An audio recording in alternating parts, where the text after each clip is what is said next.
చెప్తాం కానీ తెలంగాణ అస్తిత్వం అంటారు కానీ అసలు దక్కన్ సర్కార్ అని ఆ సినిమాకి పేరు ఎందుకు పెట్టారు? ఆ ట్రైలర్ చూస్తే నాకు కొంత కన్ఫ్యూజ్ ఉంది. ట్రైలర్ కట్ చేసేదే అంటే క్యారెక్టర్ ఉంది. క్లియర్ గా ఇన్ఫర్మేషన్ ట్రైలర్లో ఉండదు.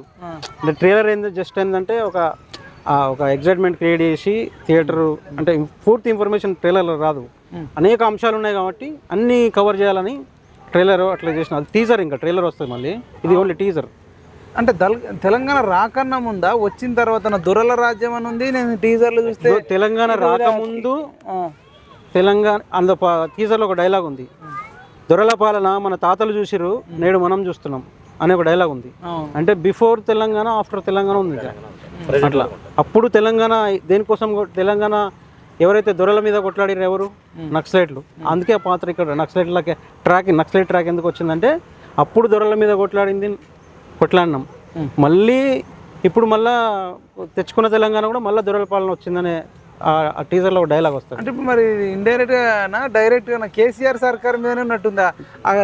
ఇది కట్టుకున్నది కూడా ఈ రాష్ట్రంలో ఉన్నటువంటి అనేక అంశాలు, రియలిస్టిక్ అంశాలు వచ్చినప్పుడు అన్నీ వస్తాయి. మనం ప్రత్యేకించి ఒక పేరు తీసుకున్నామా సినిమా కాబట్టి